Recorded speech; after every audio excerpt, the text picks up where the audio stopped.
Welcome to Counseling Me Simple with Ellen Francis. I'm so excited to appear on your screen right now, and also very excited to be able to come back to start this counseling series online. As I have introduced, I said I will be coming up with topics and scenarios. So today I have a topic titled Self-Actualization. Somebody want to ask, what has it got to do with counseling? It got a lot to do with counseling because 50 or 70% of people, when they come for counseling, is because they could not relate to these two words that I've just mentioned. They cannot relate to it. They cannot identify it in their lives, and because of that, they begin to express or experience some kind of distresses like fear, anxiety.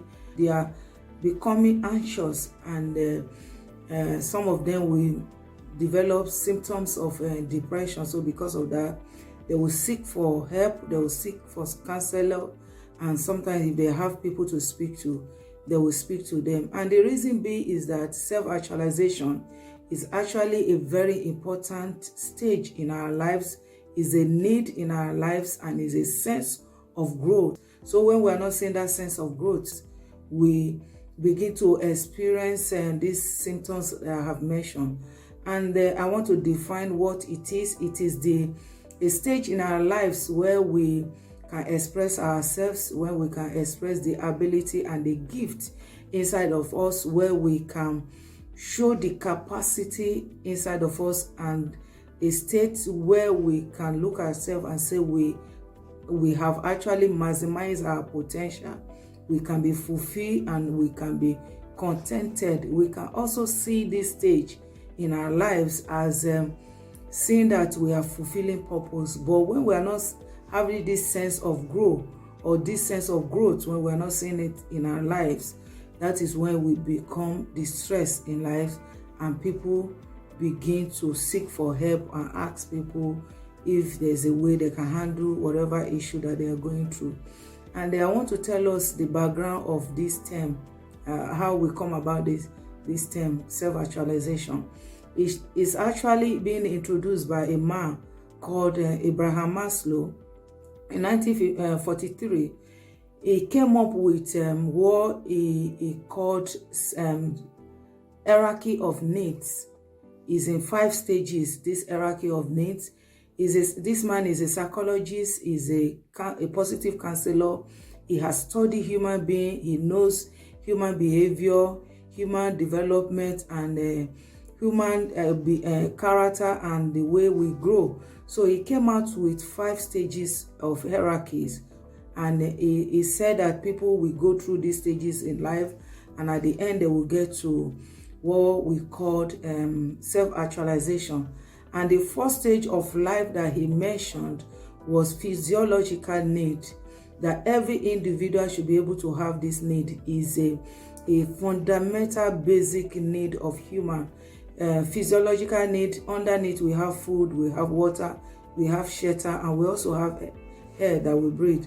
So if a person, like for example, if a child is born, we don't need to tell this child that at a point you will be needing food.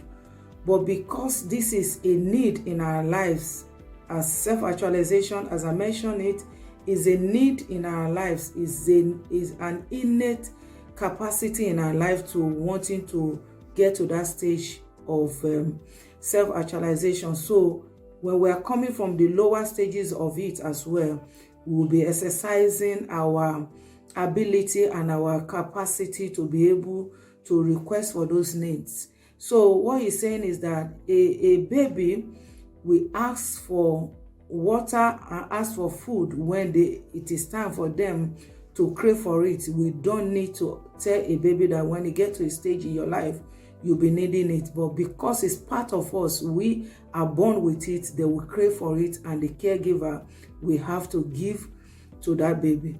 If the baby is not receiving that food at that particular time, you see the baby will try to show some kind of distresses, so that the caregiver will be able to know that it is time for this baby to be, for the baby's need to be met.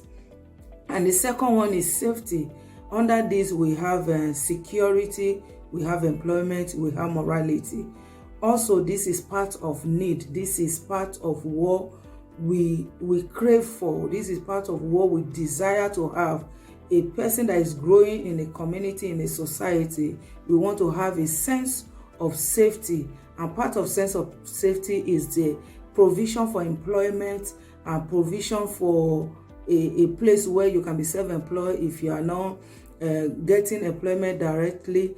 And the morality aspect of it is that you have to have a sense that people should treat you kindly, and you also should be able to treat people kindly. When people are not being treated kindly, or you are not having a provision where you can have employment, then you begin to show some kind of distresses, because this is part of what we need as we grow in life.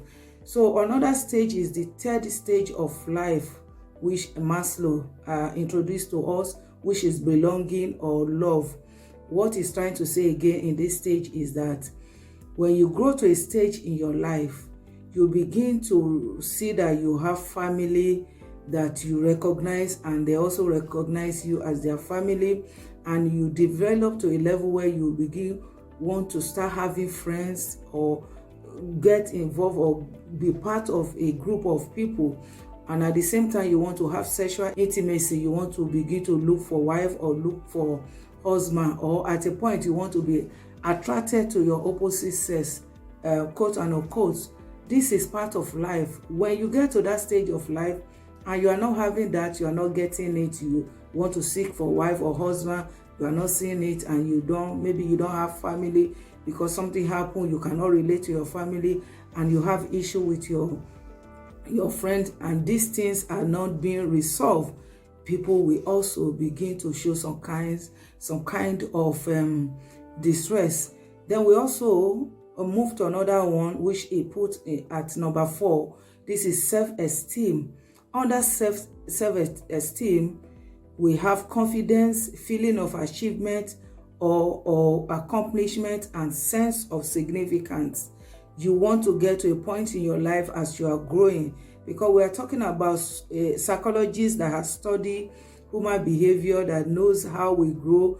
He knows the behavior of people as they grow up. He knows how people develop. So he has come up with these 5 stages of life, which he mentioned as hierarchy of need.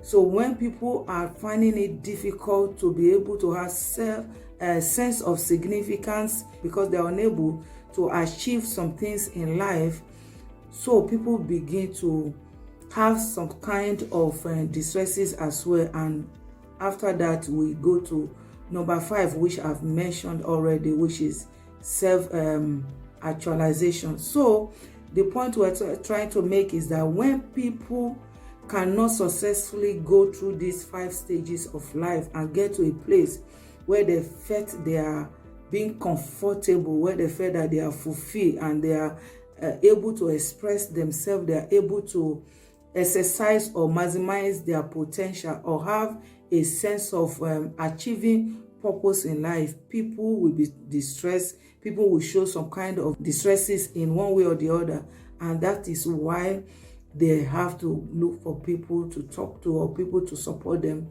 through this time of distresses. Now, let me give another definition of self-actualization. This is by Karoja. His way of explaining it is more explanatory, and I looked at it and I can easily identify with it. What he said is that self-actualization is the strong desire and ability that every individual possesses in wanting to grow, but this has to happen in the absence of forces and tension that will prevent them.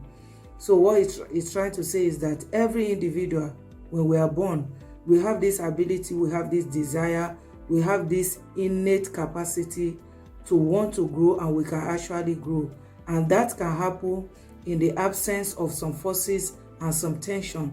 And what he said about the tension and forces is wrong environment. He said that when we find ourselves in a wrong environment, that will prevent us from growing. And when we are not seeing the growth then we begin to show some signs of distresses.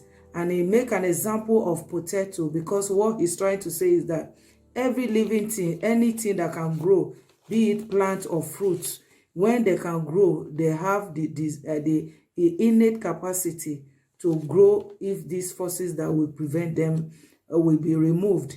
So what he's trying to say is that a potato that is put in the basement of a kitchen, when it gets to a time that this potato want to show the ability and the innate power inside of it, that it can actually grow, you'll see this potato, it will start bringing out some leaves from inside. It will begin to bring some leaves, although it might not be able to maximize its potential because it was trying to grow in a wrong environment. And that I can identify with, because sometimes when we look at our kitchen, we see that our onions, the onions will start bringing out some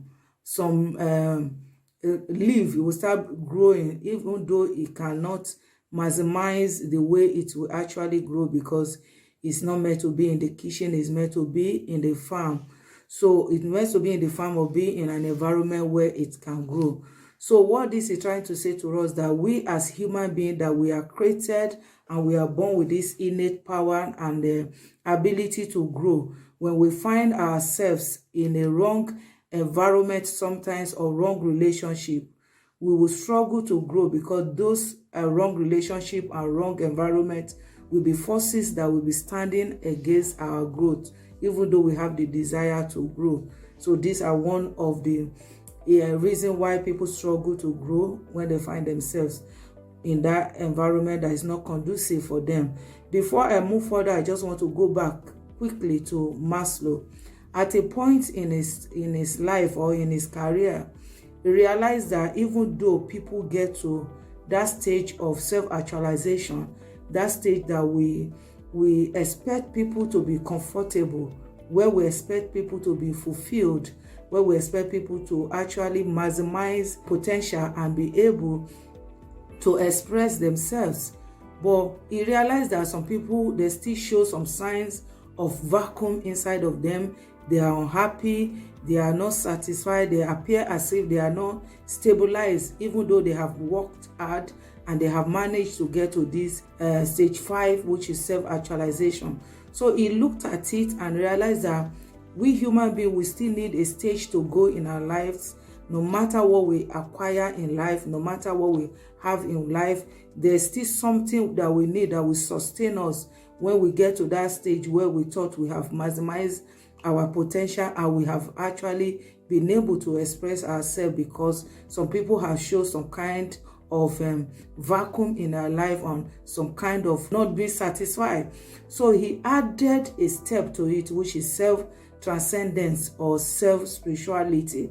What he's trying to say in this is that every individual, for them to be satisfied, even though they are going through some kind of issue in life, they should be able to have a quest to know the spiritual dimension of life on earth and beyond. And what he's trying to say is that as a human being, when we get to a stage in life, we should be able to rise above ourselves. And he said that when we get to that stage where we are able to rise above whatever we have or whatever problem that we are going through, in that stage we are transcending our personal concerns and we can see from a higher perspective, and then we'll be able to grow properly. And when we are doing this, he said that we will be able to develop a strong positive emotions that will make us to experience joy, peace, and untrouble. So I want to quickly say about some personality that is developed when we go through these stages of life. When we go through these stages of our lives, there are some personality that is developed. In the course of going through those stages, maybe something has happened to us, some has gone to the top and they have experienced things and they've come down to the middle or to the bottom. So we discover, that is the study from the psychologists, it was discovered that some people develop a personality that is called neurotic personality, which is called pessimistic personality. That means they develop to a level where they are naturally bitter against any stress that they face. They are not able to handle any stress, and they cannot see any positive things in their life when things happen to them, because they have experienced so far or so many times that things has not worked the way they plan it. So because of that, they develop this personality that is called neurotic personality. Also, we have another people that develop another personality. They have gone through the same stages of life. They've gone up or they've fallen down, they've rise up again. They've managed to be able to maintain whatever state that they find themselves. And this is what we call optimistic personality. They have positive, healthy responses to suffering and stresses of life. They become mature when things happen to them, and in the course of things happening to them, they have developed themselves. So whatever things that happen to them, they have this positive thinking that things will be better again, and they can make it again to get to the other level where they have gone to before, or where they have moved from. We have this other personality that we call narcissistic personality. This is self-centered, arrogant thinking and behavior. They lack empathy. They don't consider anybody. They don't care about anybody that they crush in the process of going to the top of these stages of life. Although inside of them, they are very fragile as well. When things happen to them, when they fall from the top stage of life and they come to the bottom one, they are also fragile, and they can also look for help and seek for counselor to counsel them. But these are personality that is developed when we go through these stages of life. Now, I want to talk about the coping strategy, what we can use, a bit of what we can use when we're going through these stages of life, and sometimes we find ourselves in a situation where we are not very satisfied and we are not happy, and we need support and we need help. So number one, you have to know who you are. If you know who you are, you'll be able to put yourself in a right environment. You have to increase acceptance of self. You have to develop how to love yourself, and you have to know that you are created in the image of God. You have to recognize the gift in you and the talent inside of you. When you are able to recognize who you are, you can be able to move yourself away when you find yourself in a wrong environment. If you don't know who you are, you will not be able to know the right environment to put yourself. So that is number one. Number two is detachment. You have to learn to detach yourself away from things and from people. Some people, they have this sense of attachment, and they also have fear that anything that they attach themselves to, when they lose those things or they lose people, they will not be able to move on in life. So because of that, they attach. And when you have that kind of behavior, or you have that kind of attitude, if things actually happen in life, people find it difficult to cope. And some people, they are looking for appraiser. They want people to appraise them in whatever they do. They want people to tell them that you've done well, or they want people to always be around them. Nothing is bad if you've been appraised, but you have to know that your happiness comes from inside of you. You don't derive happiness from something outside, or what you have acquired, or what you have built. You have to know that your happiness has to generate from inside of you. It must not be generated from or stimulated from outside world or whatever that you are being attached to. And number three will be that break free from wrong environment, which I've mentioned before. Break free from wrong environment is very, very important, because sometimes when we stay in wrong environment, we begin to have wrong relationship and wrong thoughts. When we begin to have all this wrong relationship and wrong environment, before we know it, we begin to pick other people's value, and we'll be neglecting our own value. And then breaking, I want to say breaking out of environment or breaking out of relationships sometimes is not necessarily mean that we have to run away from people. So we need people, we need interpersonal relationship. It is very important to us. Psychologists make us to understand that interpersonal relationship build us and made us to even know our strengths and weaknesses. There are some friends that you will be with, and you'll be able to know there are some things in our life that we don't even know that we have. For example, some people might have anger. Not until you start interacting with people and engaging with people, that is when you begin to know those weaknesses inside of you. So interpersonal relationship is very important. It builds us up and it makes us to be strong and make us to develop. But at the same time, we have to know those one that is in our contact that we need to separate, those that is not adding to our value. Then number 4, which is the last one, is knowing our strength and limitation. And this, I want to talk about a scenario. I met somebody that was speaking to a guy that was telling me how he has lost some things in life, and the way he was saying it, somehow I can see that he was very, very overwhelmed and enveloped with what he was going through. Somehow I just remember a proverb which I have heard people say back home. I will say this in English. What they say is that when you go to farm and you have worked hard in farm, for example, you went to farm to pack some dry wood, you've gathered them together, you have worked hard to gather them together, and when it gets to the time that you tied it and you want to carry it, you realize that the whole wood just drop on the floor and scatter. Instead of standing there and be overwhelmed and looking at that situation. So this proverb says you have to look at it and start picking it from the top. It will be easier for you when you start picking it from the top. So when I said that to him, he told me that, how do you know the one that is on the top?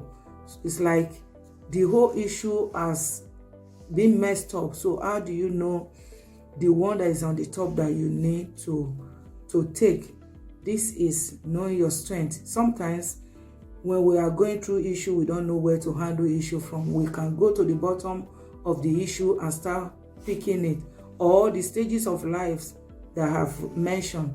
Some people, they don't know where to start again. They can go to the middle, top of it, and that they can be struggling to pick up because their strength cannot handle it. So when he said to me that, how do you know the one at the top? Then I realized that this is one of the jobs of a counselor. When people come to you, because their issues of life have actually affected their emotions. Sometimes they don't know they don't know where to start from. They don't know how to begin again. So we counselor, because we are not part of the problem, our emotion is not involved, we are able to see their story very well. We are able to look at their problem. We are able to assess their problem than the way they could have done it. Not that they don't know how to do things, but because their emotion is involved, they cannot see something or see the problem or make a decision rationally. That's why you see some people take decision irrationally. For example, some people are going through an issue in marriage, and they will just take decision irrationally, and that is because their emotion is involved. So they cannot reason rationally, they cannot think rationally, and they cannot take decision rationally. So a counselor will have to look at that issue in their own angle, detach themselves away from the problem, and be able to support them through the issue that they are going through. And before they know it, they will be able to see themselves on the other side of life. So I want to believe that you will be able to see one or two things in this topic today that I have discussed, and you'll be able to use it if you are going through things. And also, if you have people that are going through things around you, you'll be able to help them and support them through their situation. Now, next topic will be, I have a topic that somebody had sent to me. That is, will I be able, will my marriage be able to survive after infidelity? Will I be able to survive with my marriage after infidelity? So that is the next scenario that I will be bringing up. So I believe that if you want to know about this topic, you can follow me on Instagram or on YouTube, and I will be coming back to you again. Thank you very much for your time and for listening to this topic today. See you next time.